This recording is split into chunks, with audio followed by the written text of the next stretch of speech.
Got that guitar coming in, dude. Welcome everyone to the Great American Film Off. The How's it one going? and only. How's Dylan, it it's going, great to man? see you again after last week. That was a Yes. wonderful Yeah, convo. last week was such a fun show. We had And such great reception.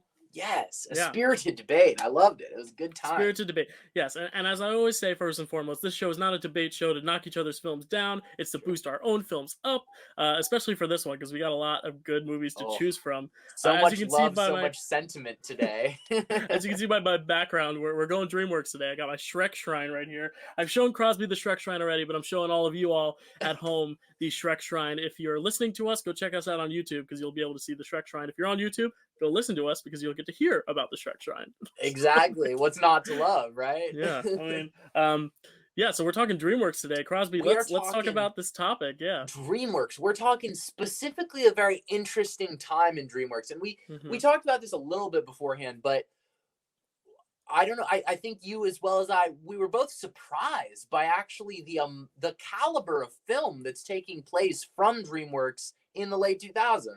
Yeah. It's pretty. Yeah, you've got so much stuff going on. I mean, we're covering the late 2000s to early 2010s because yes. those early stages are so filled with like experimentation. You had the claymation stuff with Chicken Run, and then you had like of course Shrek and Shrek 2 were just so huge in terms of franchising. Yes. And that's also part of the reason why we decided to go after 2004 because Shrek 2 is like the obvious choice. I guess it's an obvious pick. Exactly. Yeah, and Shrek itself, as an best animated winner at the Oscars. I have my Shrek shrine here, but I'm not going to be talking about Shrek because those two movies were just so iconic. You have Prince of Egypt in there. They were doing a lot of 2D with Spirit and Prince of Egypt and Sinbad. So there's a lot of good stuff before this era, but I think it really started to hit its groove in this era of the late 2000s, early 2010s. That's really where we start to see like the beginning of these longer franchises like, Kung Fu Panda, How to Train Your Dragon. Yes, good point. Yeah, and then the later movies, like the more current ones, aren't ones that we necessarily grew up with, so there's not as much nostalgia there.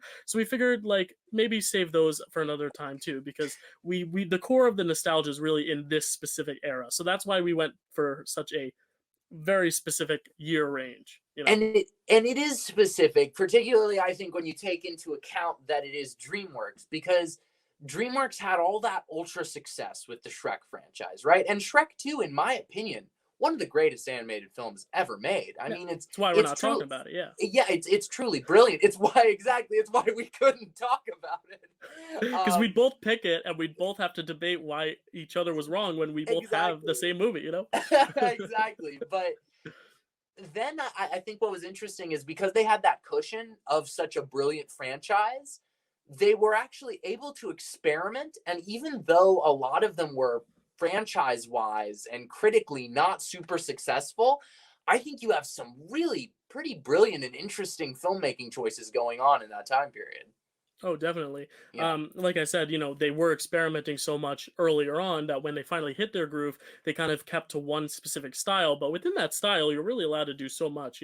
Flushed Away is, it's CGI, but it's got some of that claymation. And then you've got like, How to Train Your Dragon, which has all this cool creature design. And then Wallace and Gromit, which is still claymation. You have such a wide range. And you do have 2 more Shrek sequels in there too, so you're still expanding franchises as well. So there's a lot of good stuff going on. I've named like 4 or 5 movies just in conversation. I'm excited to hear what we've actually picked. So no, before we get to our picks, Krosby, why don't you explain how the show works and how we've decided to break this specific show down? Because we have a different rubric for every single show. We do. It's true. So, essentially, this show is a comparison show where we'll each take a movie from a very specific type of category and we'll hold it up against the other. We'll make arguments for why our own movie is great, but we'll also make arguments for why the other person's movie is pretty great. And today we're focusing on a very specific time in DreamWorks, which is mid-2000s to mid-2010s best DreamWorks film. So for our first rubric today, we are going to have the Golden Microphone Award, which is going to go to a performer who really brings it to the animated film. I've always felt that when you hear an actor in an animated film, it's almost like acting gymnastics because they have to convey so much with not as much as they normally would. The second award will be the Drawstrom Award, Oh yeah.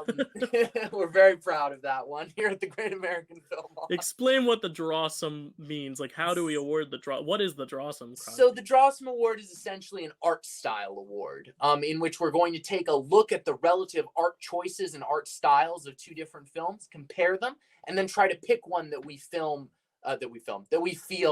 is maybe brings more to the table. Yep. For the third one, we actually have a very specific, interesting one. This is the SSCR. This is the Sour Skittle Childhood Rating. Now, Dylan, in a time not so long ago, but very long ago now, there was a place, and that place was called Blockbuster Video. Oh, let me show you my laptop. For anyone watching. Oh, there we go. beautiful. Up there. Top Beautiful. right. There's the Blockbuster sticker. He gets it.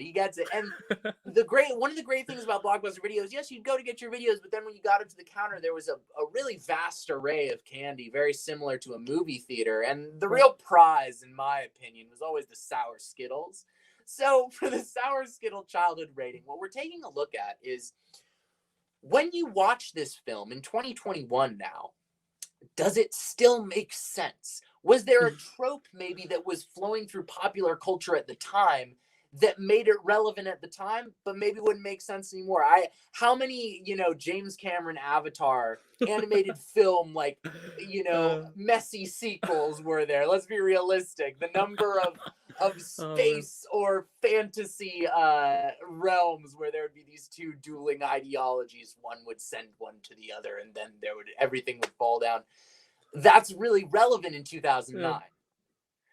But if you watched it today, it might actually be a little harder for a kid to relate to it without that really solid pop culture rating. Right. So that, and for us personally too, how do we relate to it? Exactly. in regards to like rewatchability? Well, rewatchability we'll get to in a sec, but like when we watch it all this time later, is it still capturing the same magic that it captured way back when we saw it for the first time as kids? Obviously, Yes, couldn't have put it better myself. That's perfect.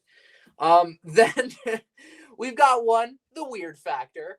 The weird factor is, I can't even emphasize the importance for a DreamWorks film. DreamWorks has this amazing thing that, in my opinion, Disney doesn't have, which is that DreamWorks is willing to fail. They are very willing to take a risk that's a big risk. Yeah. And I admire that in a studio. Sometimes this means that they wind up sort of not to hate, but copying a bit from other studios. But I admire the fact that they're never willing to sort of just take someone else's spin. They're always going to put their own on it. So this is an important award for DreamWorks. This is where a lot of the memes come from too. If you see the memes, there's a specific movie. I don't know if you chose it. I didn't, but one movie got memed the hell out of a few years ago. I think in like 2017. It was just getting memed the crap out of it. I was like, what? How did this happen? Yeah, exactly. You like jazz? I don't know. You like jazz? If we get there. Exactly. At the end, we will talk about, of course, the ones that didn't make the cut. Yes. So we will bring it up if you don't. But yeah. Then to finish it off, the same with every show, of course, we have the Netflix and Chex Mix scale. If you're every show. Exactly, every show. If you're just hanging out at home, you got Netflix and Chex Mix, you got some buds around, or maybe a significant other, you're hanging out. Maybe you're by yourself. Who knows? You're hanging out. You got the Chex Mix. You're popping it in your mouth, and you're just watching. How often can you watch this film? And I think this is going to actually be a more interesting one for this one than it was for the last one. Right, because the last one, it was like, what movie makes you cry the most? So it's like, exactly. Does rewatchability help it in its favor or against it? Where here it's like, no, we want to be able to watch these movies as much as possible because they're fun family films. Exactly. You're supposed to want a good family film, a good animated film can be enjoyed as a kid, an adult, and a senior citizen, whoever you are. Race, gender, doesn't matter. A good animated film appeals to the masses, and some don't. Some are very much geared towards children. And some are much more geared towards adults. So, yeah, no, I agree 100%. That's the exciting thing about this. What is the best mid-2000s, mid-2010 DreamWorks? And you know what? After that recitation of the categories, I'm going to pass it off to Dill here. All Yeah. right, buddy. Lay So it how on the me. show how the show basically works too is like we'll award a point at the end of each category. Whoever gets the 3 points first wins. If someone gets the 3 points in the third or fourth question, we'll still go to the fourth and fifth question. Of We'll still course. finish it out. But if they get all 5 right, it's a clean sweep. Good job. That's a But clean I sweep. won the last one, a 3-2 battle. It was very tight. Very, very was. close last time. It came down to the last category too, which is always fun. It came down to the Netflix and Chex Mix, and Toy Story 3 was just more rewatchable than Brokeback Mountain. Sorry, I tripped over my words. Very true. Very true. Yeah, but this time we may see someone clean it up in 3. We may see it come down to 5 again. And if we cannot settle on who wins, we will take it to Siri, and she will flip a coin for us. Yes, and indeed. we have not had to do that yet. We've conceded every time to either myself or Krosby every time. So and at the end, of course, we'll read your answers if you submit it on Instagram. If you submitted some suggestions, we will read them all. A lot of people were sending in Shrek 2. Obviously, I did not specify exactly what year range we had, but there was a lot of Shrek 2 love. But we will shout you out. We will shout you out, I promise. Absolutely. So yeah, are you ready? Now, the thing is, whoever loses the previous battle will get the advantage of going first because we don't want to make it too much of a steamroll. That's right. We want to give you almost like a little head start. So Krosby, you didn't win the last one, but you will get the first pick of this one. So if you pick my movie, I gotta battle my runner-up. I have 2 ready to go. But let's hope you don't pick my movie. If you do, you do, and I'll just have to argue against it. Krosby, what movie? I'm so excited for this. What movie did you select as your one and only best of DreamWorks mid-2000s to 2010s? So this one is tough because I am very much a niche animated film person. I really enjoy certain films because of where I was in my life when they came out, etc., etc. So with the late 2000s, early 2010 DreamWorks, very interesting. There were a couple that I really thought about, but when you can even tell us your honorable mentions now too if you want. Oh, absolutely. Rattle off some of the ones. Well, I'll tell you what. There were a couple that were just brilliant. Megamind is brilliant. There are a couple of movies that really just like bring it on a whole other level. You know what I mean? And I made a connection with those films. But after I actually watched through a fair number, there was really only one pick for me. And for me, that was Wallace and Gromit: Curse of the Were-Rabbit. That is my runner-up. So that was my backup in case you picked mine. So I actually watched that today. So it's fresh in my brain. So yeah, tell us just your brief thoughts on Wallace and Gromit: Curse of the Were-Rabbit. I love that pick. It's I'm so glad because to me it is really a well-made film. What it does, and I think it's very clever, is it sort of strings together tropes in this big, long running chain where one trope ends, but the next one starts. Yeah. And though it's told through this style that is aggressively campy for the sake of the story, it really is a very sincere and honest type telling, but that still keeps very much in line with the Wallace and Gromit classic vibe and storyline. Something that's very interesting. So the creator of Wallace and Gromit, this is produced by Aardman Studios because Wallace and Gromit is absorbed by Aardman after its initial creation. Nick Park is the creator of Wallace and Gromit. Nick Park has 4 Oscars. That is one more Oscar than Daniel Day-Lewis has. And that's great. Oh, wow, yeah. That's amazing. This guy, in 1991, he animates the first Wallace and Gromit skit, which is A Grand Day Out. He wins that year, not for that skit, but for a different claymation skit that he did. Interesting. Then he obviously wins Best Animated Film for Wallace and Gromit: Curse of the Were-Rabbit. Wins 2 more for Best Animated Short Film with 2 other Wallace and Gromit skits, both of which are excellent. Wow. I mean, that man is a genius. Impressive. Yeah, I didn't grow up with these shorts. Like I have not seen them, but I've seen clips here and there. So this was my introduction to Wallace and Gromit. When I saw it, I did see it in theaters, and I think at that time, I wouldn't say there was a stigma against, but for me as a kid, I just never was really drawn to the claymation stuff yet. For sure, like Chicken Run wasn't really in my wheelhouse. Definitely, interested in. But when I saw this movie in theaters, I remember I loved it so much because this was my introduction to monster movies. Because this is a monster movie. This is a Frankenstein. Absolutely. This is a King Kong. This is a take on that, just set in this universe with these characters. And it was almost like I wasn't even paying attention to what the animation was. And I was just so focused on the story that when I went back now, 15, 16 years later, I was like, wow, like now I can focus on the other aspects like the animation and why I love it so much in that respect too, because it's really interesting. We'll get to that later, obviously with the rubric too. But yeah, It is great a pick, great Crosby. monster movie though, right? Yeah, it is. It is pretty great as like a creature Hmm. feature, you know? It really Yeah, it is. I it mean, yeah, brings that to it, which I it's a classic admire. werewolf. Yeah, it's a classic werewolf story, and they Yeah. do it really well. Yeah. All right, you ready for my pick? I'm lay it on me, bro. I'm listening. All right, you didn't even mention this in your little honorable mention thing, but I was going for more of, I guess not the cliche choice, but the one that Yeah. I think has really, I will get to it a lot with how it's held up in terms of our childhood to now. But I think Yeah. just culturally, even with adults, the thing that's really held up about this franchise has been the fact that we have adult and children characters, and so much of the movie is focused on that relationship. But Mm. also, there's a lot of relationship between children or young adults and their animals. And that's why I went with How to Train Your Dragon from 2010. Solid And choice. I love all that medieval stuff, Lord of the Rings, Game of Thrones, and this is essentially that for kids, but it has all those more mature themes of, trying to fulfill your parents' wishes, and then you have the Yes. whole aspect of that man versus animal, and like Yeah, almost animal absolutely. animal rights stuff in there too, of like, let's protect these dragons, let's learn how to mesh with them rather than fighting them. And I think we see that honestly in a few of these movies. B movie, you see, that was the one I was talking about with the memes. B Yeah, of movie, like you course. you see, the relationship between bee and human, and then again, Over the Hedge, you see like the Yeah. animals and the humans, that separation. So I think True. DreamWorks, what they do well, they do a good job about of bringing uh, like fiction and fantasy to like real life and kind of blending them together. Yeah, You I have agree. dragons, and then you have humans, and they coexist, and how they coexist. Shrek too, it's the ogre and the human. Hmm. There's these two opposing forces coming together. Yeah, what were you gonna say, Crosby? Oh no, nothing. I was, that one of the things I always find interesting about How to Train Your Dragon is that there was a book series on How to Mm, Train Your Dragon, and it is very. I read a couple of them when I was probably 10 or something like that. Very different, completely different. It is very different in style. It is very different in yeah. tone.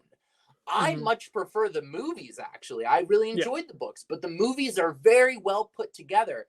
And I think that a thing that's interesting, it's a fantastic pick, but I think one of the things that's really interesting about it is that it really does bring this modern sensibility to this animated movie, which is that we've done Game of Thrones and we've done Lord of the Rings, and it's almost like now we know how to construct a fantasy Hmm. story in certain Right. ways, which is Hmm. really interesting. Yeah, and this was coming out, I think, in 2010, which was like the brink of Game of Thrones. I don't know when Game of That's a Thrones good point, premiered, but actually. That's a good point. the books were very hot then. Yes.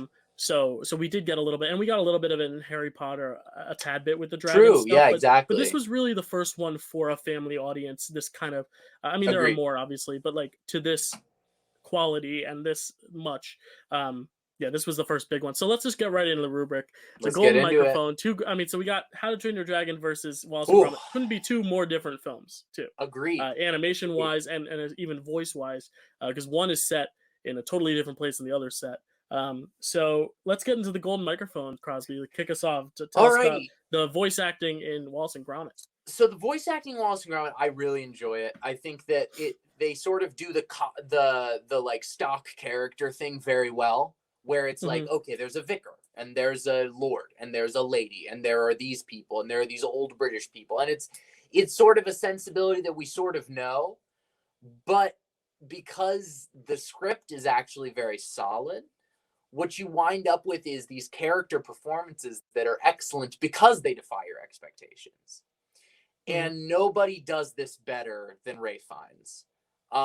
Ray Fiennes plays the somewhat exuberant lord of the Yeah. town, Yes.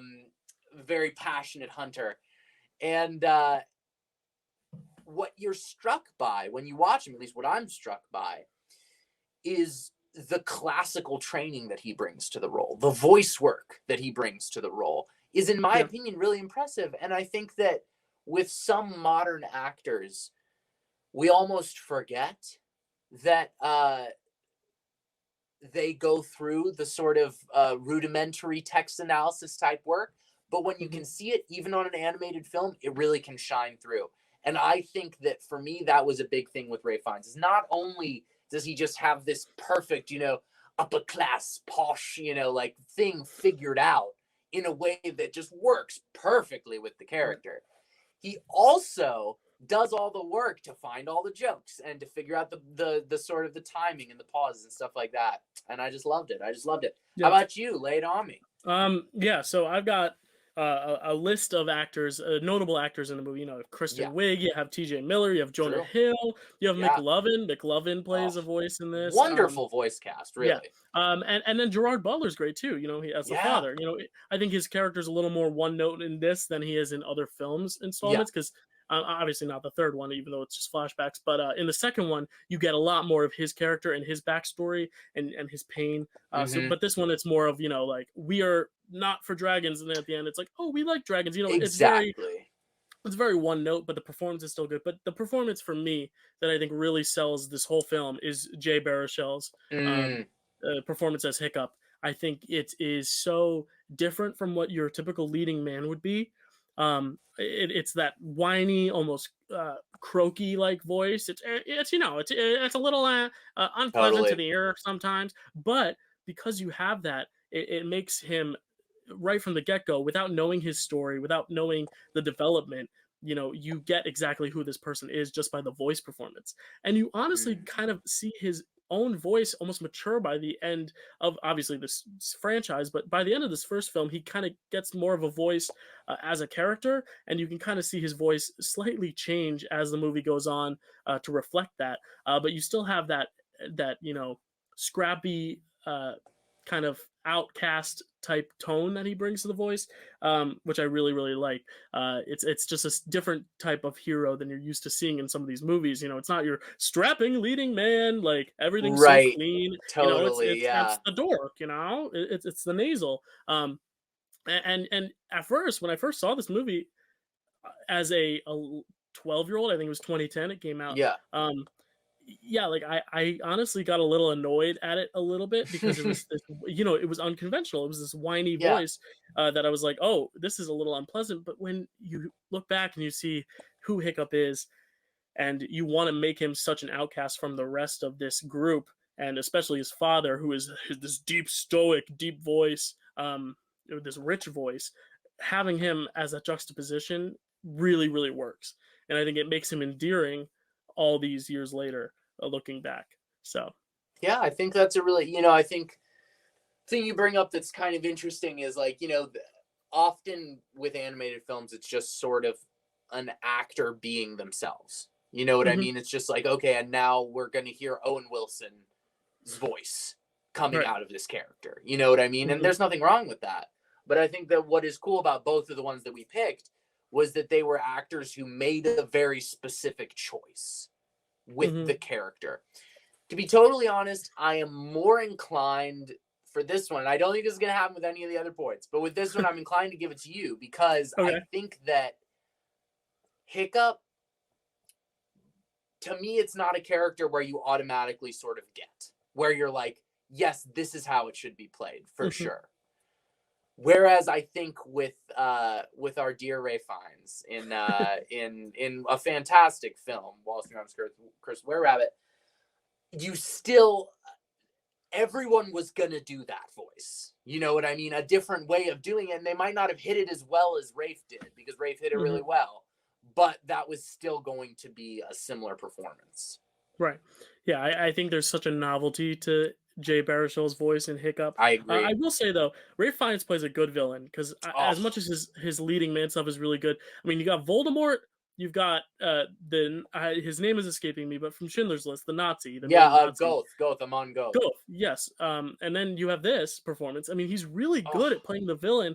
I mean, this is a much different extent, obviously, as a Nazi in World War II, but but you still get a lot of good range from him. Voldemort is very quiet and very he almost whispers throughout the whole second Deathly Hallows movie, and it really works. True. It's this echoing whisper, which is it's haunting. And then, you know, Goth, it's very, you know, Nazi straightforward, you know, Yeah, exactly what exactly. you would Clean, expect from a crisp. Nazi.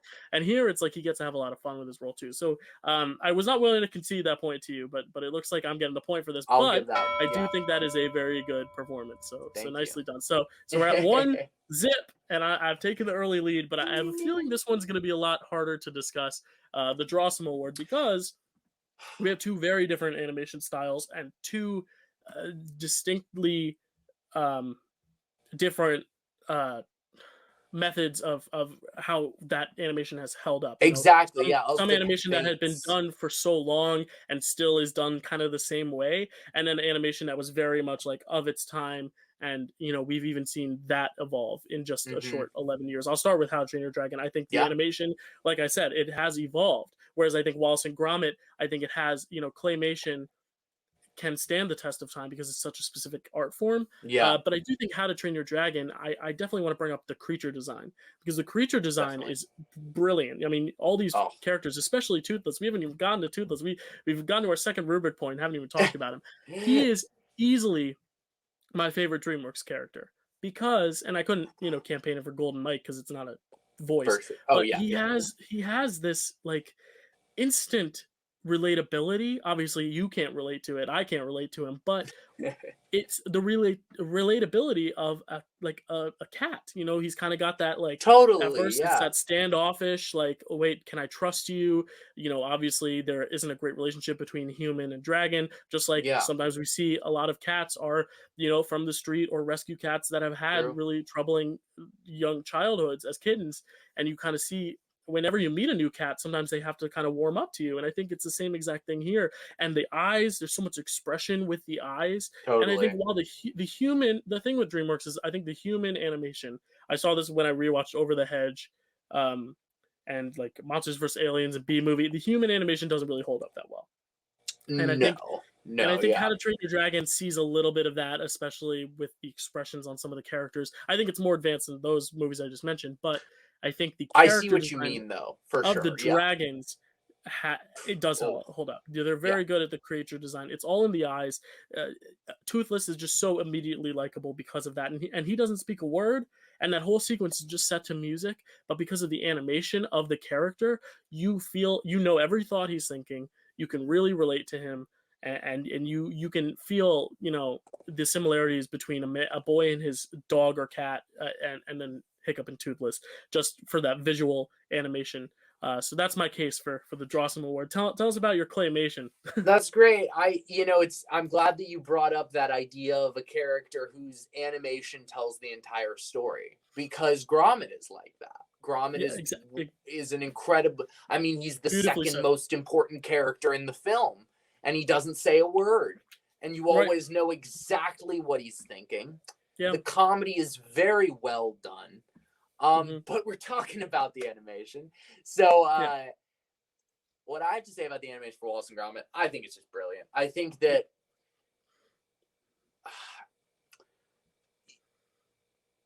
there are times where a story, when it's told a certain way, in my opinion, when a certain medium is used, it actually makes you as an audience member pay more attention to the story. And I think one of the amazing things about claymation is because it is being filmed like a movie, Right. you have to pay attention in similar ways. There were things that I noticed watching it that I hadn't even noticed all the other times I watched it. Mhm. And I noticed them now. I would notice a shadow. There's one amazing shot where Gromit stands up and there's the shadow of his ears behind. And then he sits back down and there's still the shadow of the ears. And you're like, Yeah. oh, it's the were-rabbit. Mhm. It's just a lot of really good storytelling. And the animation is a humongous part of it. The way that they use eyebrows, the way that they use the teeth. Oh, the teeth. They're brilliant. I think that between the lighting and the extraordinary and exquisite level of detail that went into the film, I've got to go with Aardman for the Drawstrom Award on this one. My closing argument for Drawstrom on this one is the fact that, like with the Lego Movie, it feels like you're watching a real movie because you are watching a filmed movie. Right. Yeah, it's Animation is definitely brilliant, different. Mhm. especially. Oh, sorry. What was up? No, I'll talk after you. I No, no worries. interrupted your train of thought. The the animation is brilliant, especially for a piece like How to Train Your Dragon, where they're able to make it look pretty realistic, given the resources that they had. But I think the thing that's amazing about claymation, it's amazing for something like Nightmare Before Christmas, and amazing for something like Wallace and Gromit. You get a realism that other forms of animation just can't do. They just can't, and it can't be held against them. It's just the way that it is. The movie that I think of when I think of a movie that tried really hard and came very far to getting that style of animation while still being animated is Toy Story 4, because of all the work that they did with shadow and camera work. I'm putting in quotes for people who are listening. Animated films still have cinematography, and that's important to note. Absolutely. It's not just drawing; it's taking into account what would the lighting be in this specific scenario. And I think it's even harder in your case, in Wallace and Gromit's case, because you are filming actual figures, and you need to get the shadows just right. And between every frame, you need to make sure the shadow is consistent. How to Train Your Dragon, you can just press boop delete. Here you can't do that. Here you really can't. I have a thing for and against Wallace and Gromit. The thing against it is that this animation, these characters are not anything original. They have been, absolutely animated before in shorts. The thing for it is that it's never been to this extent, to this length, and to this size, to this scope. You've always had the short films, which is just 5-10 minutes of animation, whereas here it's like they're expanding it to an hour 25 runtime, and that's exactly. really impressive. And if we're looking at this specific range of DreamWorks, we can't take into account the short films because that just isn't part of the show. This is like in terms of this canon almost. In terms of this range of films, this is the only claymation one in there, and Flushed Away, while it looks claymation, is CGI replicating claymation, and it looks dated because it's not real. And the thing is it's not a cheat because these are not real actors moving. This is still animated figures. Even if you're filming a clay figure, there's still obviously work that goes into animating the clay figures. Of course, I think that's just as hard, if not harder, than what How to Train Your Dragon is doing. The thing with How to Train Your Dragon is that the creatures are so cool and the landscapes are so cool, but I did say those humans look dated. And in just 11 years, animation has already come so far to where the humans in How to Train Your Dragon look a little iffy at times. They're much better than Over the Hedge and B-movie, Arthur and Shrek the Third, but I think they are still, not as good as we've seen even with the sequels. The How to Train Your Dragon 3 might even be my favorite, I think, just because the animation has excelled so much and you're telling just as an emotional and beautiful of a story, but the animation is so good that you're even more drawn in. I think the animation in How to Train Your Dragon is incredibly impressive, but I think in terms of how it's held up, and it's very clear that was big in 2010, but it hasn't aged as well as Wallace and Gromit, which I think can last the test of time. I think agree. Wallace and Gromit truly can live on. So Krosby, you're getting this point. Hey! Boom, boom. We're at 1-1. There's that ding ding. All right. So Krosby, your favorite. What emotional. So talk about Wallace and Gromit in terms of your childhood compared to now, and the blockbuster sour skill rating, all that stuff. So I think the thing for me about this is that when I was a little kid and I watched it, it did this great thing, and it was one of the first films to ever really do it for me, which is that it lures you into a super easy bait and switch. You know what I mean? And that's cool because it makes you question everything. You know what I mean? Like, for audiences today, it might be that you get your first experience of that with an incredible film like Parasite or something like that. But I'm so glad that the one that did it for me was Wallace and Gromit, because I think the way that it does it is really important, which is that it makes you feel like you're coming to your own conclusion. Mm-hmm. And the reason I'm referencing it in relation to this is that when I watched it, I felt the same way. And that's pretty Yeah. impressive, given that Mhm. it's so many years old at this point. I can't even believe it's like 10 years old. And that's crazy, you Yeah, know? Wallace and Gromit, it is 16 years old, my Oh friend. my God, 16 years old. My Yeah, Lord. How to Train Your Dragon is 11 years old. Can you believe that? That's crazy. That's That's yeah, wild. insane. Mhm. It's, but well, then, like you're saying, like 16 years old, a film that's 16 years old and is willing to sort of take that kind of a risk in a children's film is great. The other thing I really enjoyed about it when I was young, but I enjoyed so much more now, is the amount of verbal humor there is.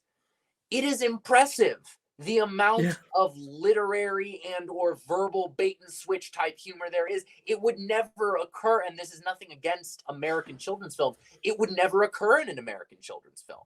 Right. This level of wordplay, you know what I mean? This Mhm. level of in an hour, I can't wait an hour, you know, and it's just no, he's just screaming, you know what I mean? Like it's I thought that the humor was great for a children's audience, it was great for an adult audience.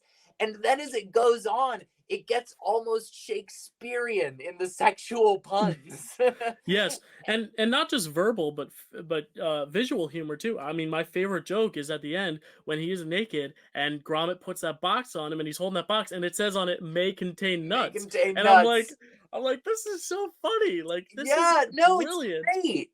Yeah. It's, and you know, I think that for me to end my sour skittle, it's the same thing I really loved about it when I was a kid, which is that it in no way is afraid of looking dumb. You know what I mean? Mhm. Like it is like we're Wallace and Gromit.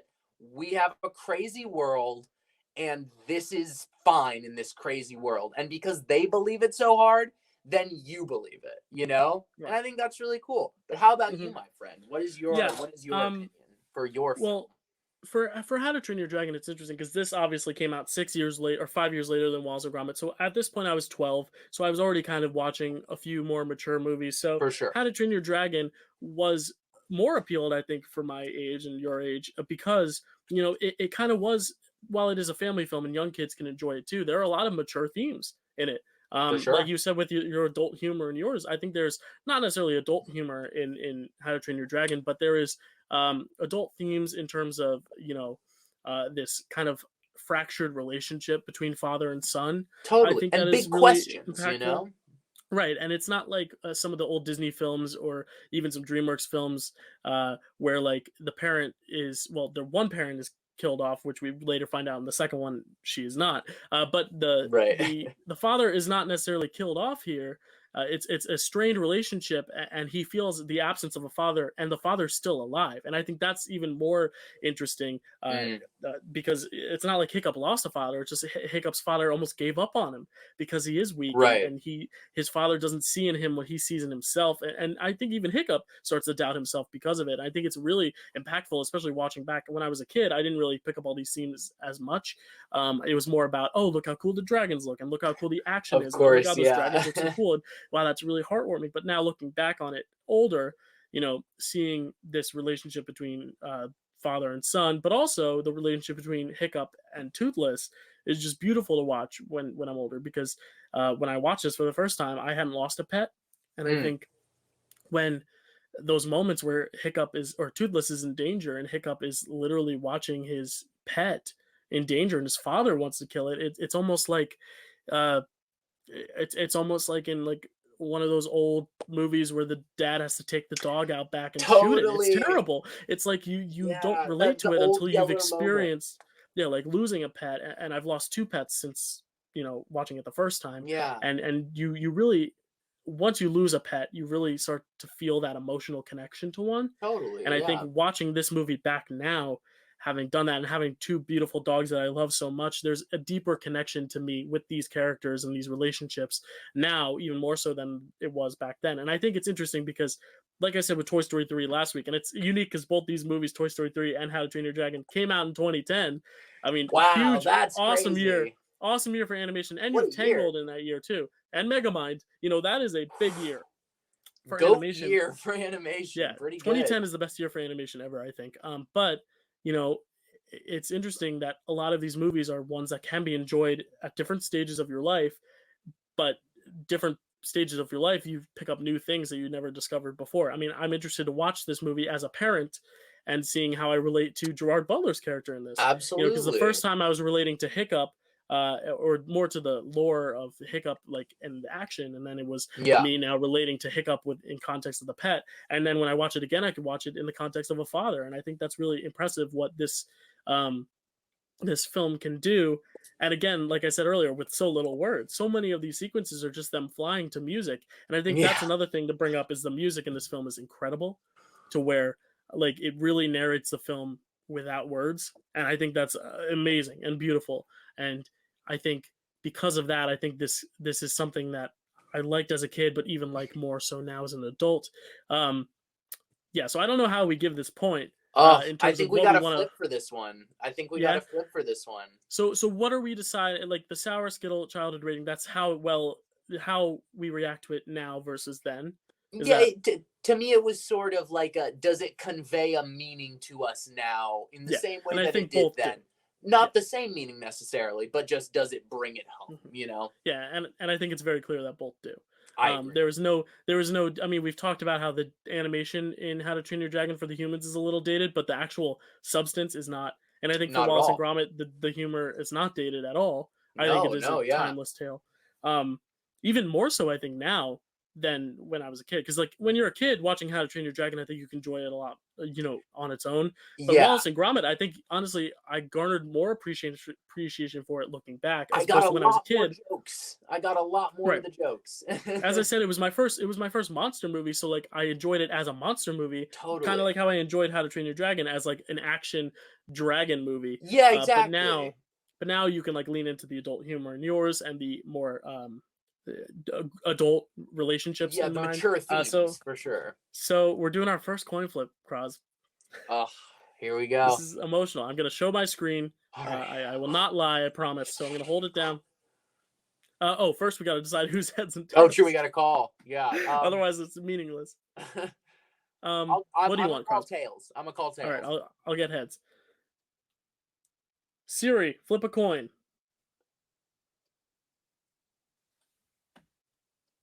Can you read that, Krosby? It is tails. Damn you, Siri. Damn you. Damn you. It's a shame. I shouldn't have brought up the human thing in Drawstrom. I shouldn't have done it. All right, so Krosby is up 2-1. This could be a make it or break it point. I have to convince Krosby why How to Train Your Dragon is weirder than Wallace and Gromit. That is a tough argument, my friend. I think right now it's an uphill battle, but hey, I know I'm gonna pull it out of my ass somehow. So Krosby, why don't you go ahead first and tell me what's up with the weird factor in Curse of the Were-Rabbit? So here's the thing that's kind of great about Curse of the Were-Rabbit that I really like, is it does that great thing that some animated movies are willing to do, where they're just like, no, everyone's gonna look fucking crazy. Like they're like, we're gonna have no one who looks normal, and in that way, everyone will look normal. And I really enjoy that. I think it's an interesting way to animate a world because it brings so much character. And just the characters themselves, so weird. Weird proportions, weird faces, weird teeth, weird eyes. The story itself, weird, but at the same time does fall very much within a ton of standard tropes, because that's kind of the point. I think that the movie itself tries very hard to not be what you think it is. And in that way, I would argue it's honestly more surprising than weird. Like what I got to by the end of it is, wow, this is really more of a thriller than anything.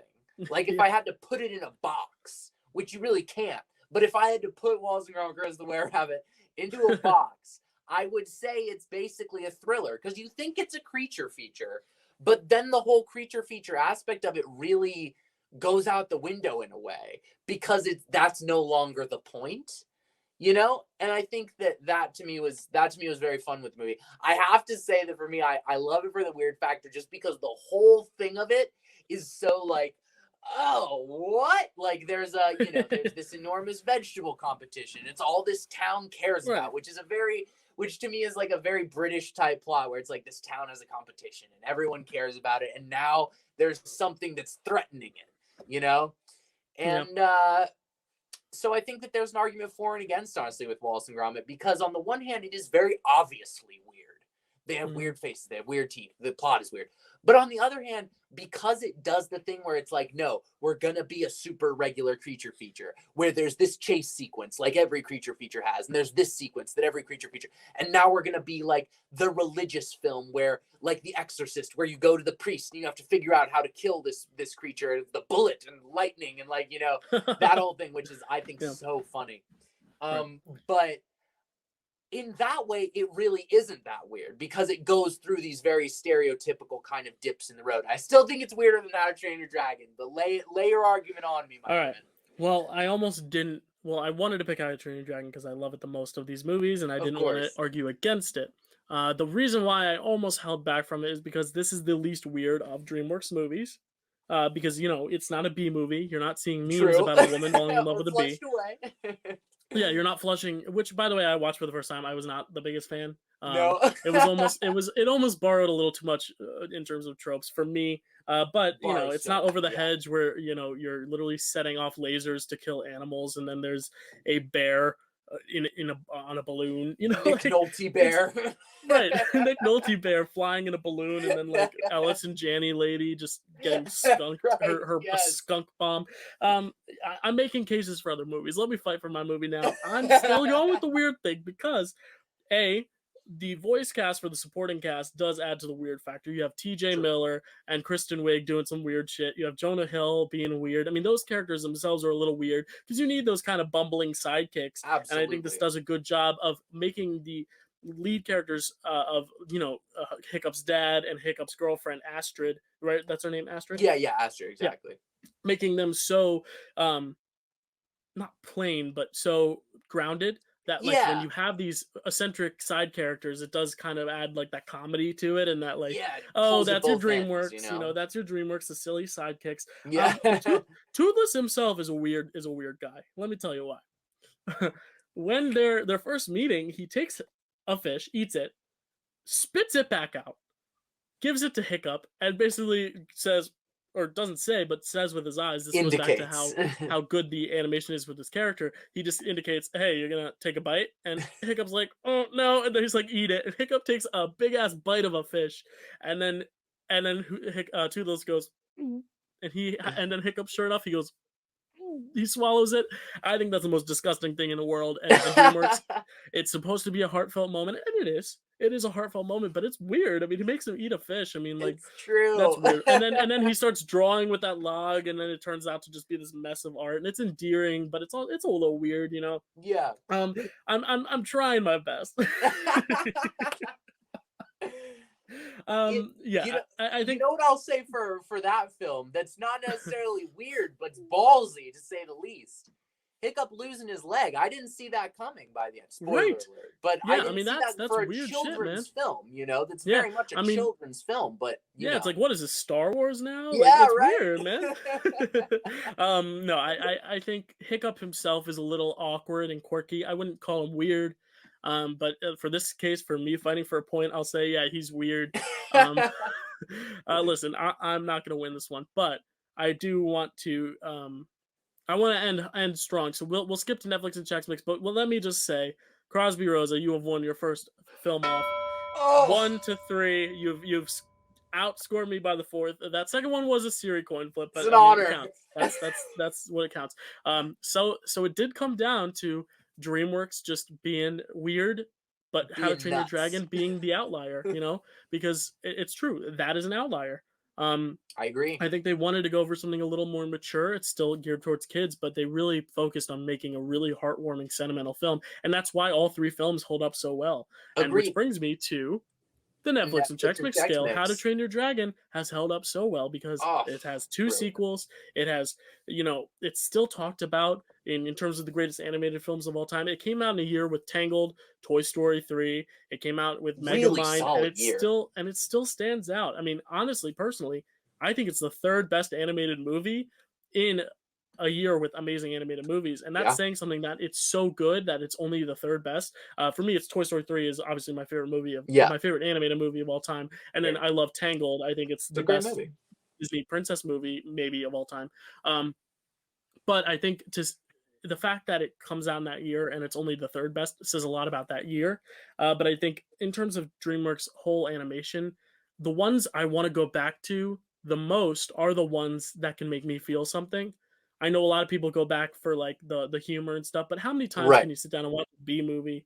How many times can you sit down and watch like, even though Kung Fu Panda is fun, but like there gets to be a point where you're like, okay, it's a little too weird. Where I'm like, all right, I'm good. But this one I think is endlessly rewatchable. I think it only gets better with time. And if I'm gonna sit down and watch any of these movies that aren't Shrek 2 because it didn't count, I'm gonna probably watch either this or one of its sequels. And one of those sequels wouldn't exist without this movie. So that's my case for that. Tell me why Wallace and Gromit is so rewatchable with your Netflix and your Chex Mix. Let me say something that I think is brilliant about How to Train Your Dragon, which is that it really makes no effort whatsoever to be like goofy. You know what I mean? Like it really doesn't, at least in my opinion, it really doesn't try too hard to be like, okay, we are a kids movie and we've got to do this much humor in this amount of time, or we're not gonna get paid. You know what I mean? Like that is something that's really cool, I think, about How to Train Your Dragon, is that because of that, it just tells a story. It just tells it, in a way that, and I think it tells it very well. The thing to me that makes Wallace and Gromit super rewatchable is less the content and more the tone. Like this movie, I can throw it on in the background while I'm doing anything. You know what I mean? And I can look up and enjoy it and then go back to doing what I'm doing. It's not necessarily that I think that it's the type of film where I will sit down and be like, oh, this is something I learned this new time watching it. But I think that like I am bound to watch it once, probably every 6 months to a year, something like that. Watch it every once in a while. And each time I watch it, I'll be like, oh, that's right. That was funny. You know what I mean? But I will say something. I hadn't watched this movie in years. I hadn't watched this movie in years before I picked it. So it kind of goes to show it didn't have that much of an effect on me in terms of rewatchability when I was younger, but more so now, honestly, because of the humor and the wordplay. Right. And I think to both of our films, there are other versions of it. This one has 2 sequels. Totally. You have all the shorts. So it's like you can rewatch those characters in some capacity. But for these specific films, I do find myself watching How to Train Your Dragon more just because I think it is I think the humor in Wallace and Gromit is so smart that I almost want to be able to sit and watch the whole thing to really get it all. I know you said you can just throw it on. For me personally, I can't just throw it on because I want to actually like invest in the story. Totally, but I think it's because I haven't seen it as much. Whereas How to Train Your Dragon, I can like look down and look up and still be, in it the whole time. But I do see how both these movies are endlessly rewatchable, and I think that's something to DreamWorks credit, is that all their movies are also short. Their movies are only an hour and a half mostly. Kung Fu Panda is a little longer. There are a few that are like 2 hours, but all in all, they're 130 to 140 runtime, and I think that really helps to a movie. I agree. No, I would agree with that. Honestly, I think that for this one, I'm gonna stand firm. I like mine for rewatchability because I think it brings so much humor to the table. Are we coin flipping, bro? It's not going to matter because I'm going to lose anyway, but I'm not going to concede. I'm not going to concede a 4-1 victory on a movie that I know we both know is amazing. So I will flip. Siri will flip, and I will show it. Let's just make me heads and you tails every time. Is that okay? I love that. I've turned my phone off and back on, so like it's not going to just say it's not going to alternate every time. It's always random, I promise. I believe you. Siri, flip a coin. All right, there we go. There we go. So I do not lose 4-1. It is 3-2. It's still a victory for you, Krosby. So Krosby, congratulations. Your first win out of 2. So we're now 1-1 in terms of wins. How do you feel? Oh, I feel exhilarated. I feel like Kevin Garnett. I feel like anything is possible. So let me quickly do a recap. So what is the best mid-2000s to 2010s DreamWorks film? For the Golden Mike, Krosby picked Ray Fiennes in Wallace and Gromit. Yes, I indeed. picked Jay Barishel as Hiccup, and Jay Barishel crushed that award, got me the first point of the day. True. To the Drawstrom Award, mine is computer animated with some human design and some really good dragon design, but Krosby's was claymation. It stood the test of time. Oh, it got the point. It holds up well. Sour Skittle childhood rating. We both think it is just as impactful now as it was back then, so we had to flip a coin, and it ultimately did go to Krosby. The weird factor, it went to Wallace and Gromit because it's weird and it knows it's weird. And How to Train Your Dragon, it has some weird side characters. Hiccup is a little quirky, but he's not weird enough to get this point, even though Toothless does barf up a fish. And Netflix and Checkflix Scale, both are endlessly rewatchable. We flipped a coin and I won that one, but it didn't matter because Krosby, the best 2000s to 2010s DreamWorks film that is not before 2005 and not after 2013 is it is Wallace and I had it in my brain. It is Wallace and Gromit, The Curse of the Were-Rabbit. Woo! There it is. Wow. Wait, how do I get rid of that? There we go. Yeah, I'm still getting the hang. So yeah, well fought battle, man. Like I said from the beginning, it is all about boosting up our own movies, not taking each other's down. And we did a good job again, I think, of highlighting why our movies are special to us. And you weren't throwing hate at How You Train Your Dragon. I wasn't throwing hate at Wallace and Gromit. And it made for a really fun talk.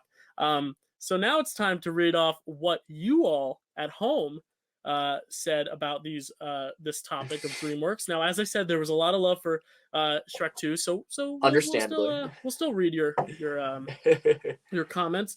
If you want to be a part of the live readings, Dylan_Randazzo64 is where you can follow on Instagram. You can also follow Krosby at his Instagram. I know if you search Krosby's name, you'll find it. And he will also link it to my Instagram when I post the poll. We want you guys to send in your thoughts. I know this was a little niche category that maybe some of you all haven't seen enough DreamWorks films to really chime in, or some of you all were just on the Shrek 2 train and didn't chime in, but a little less activity than the first show. But if you really want to be part of the show, please follow us there, and we'll post a poll usually on the Friday before the show happens, so a week before the show happens. So here is what everyone else at home said was their favorite DreamWorks movie from this time period. Thomas, our friend Thomas, you know him, I know him. He said at first, is Shrek 2 an option, or is that too early? I did say it was too early. But he said, if not that, then Kung Fu Panda. That's a great choice. Kung Fu Panda is a very good choice. Emma said, does Prince of Egypt count? Obviously it doesn't, but we are still going to read it because Prince of Egypt is a great movie. Excellent. Amazing movie. Zach says, it's How to Train Your Dragon. Well, I did. Siri did not. Mr. Max said B movie. So that's a loving vote for B movie there. Absolutely. Cherish says Shrek 2. Tanner says Shrek 2. Hands down, there was literally no competition. Of course, if Shrek 2 counted, I know we'd both probably pick it. Shrek 2 is a solid choice. Lucy says Flushed Away, and Sarah says How to Train Your Dragon is one of my favorite movies, period. So no love for Wallace and Gromit, which I'm surprised by, but I think it's because it did come out a little earlier than some of us remembered, or maybe went to the theaters. No, for sure. Like 7 or 8 years old. Yeah. Mm-hmm. Young thing. But a lot of good love for a lot of good movies. I'll read off the other ones that didn't make the cut. Madagascar, Over the Hedge, Shrek the Third, B movie, Kung Fu Panda, Escape to Africa, that's the sequel to Madagascar, Monsters vs. Aliens, Shrek Forever After, Megamind, Kung Fu Panda 2, Puss in Boots, Madagascar 3, Europe's Most Wanted, Rise of the Guardians, The Croods, and Turbo. So those are the movies that we had to choose from. Those are the ones that didn't make the cut. Krosby, this was a lot of fun. A blast, brother, as always. Yeah. Thank you for having me on. I think it's time to tease our next show. What do you think? Yes, sir. I agree. You want to give? You want to give me the drum roll? I'll give him a drum roll. All right, go for it. The next show is going to be the best pre-MCU superhero movie. Oh, this is exciting. That's right. This is going to be really interesting. So we decided to go pre-MCU, obviously, because the MCU is at such an all-time high. We're getting new shows left and right. Movies are going to come out any month now.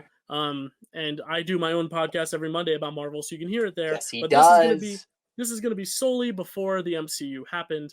So before 2008, I have to check and see if The Dark Knight came out before or after Iron Man, because that might be a good That's good a yeah, thing to that's a know. good one. That is a good But thing. anything before that, all the X-Men before that, the Spider-Man movies, the Raimi ones, Exactly. you got all the classic Batmans from Keaton to Clooney to Kilmer And West, to of course. West. Yeah, and you got the Superman movie, so you got a lot to choose from. You even got the original Ang Lee Hulk movie.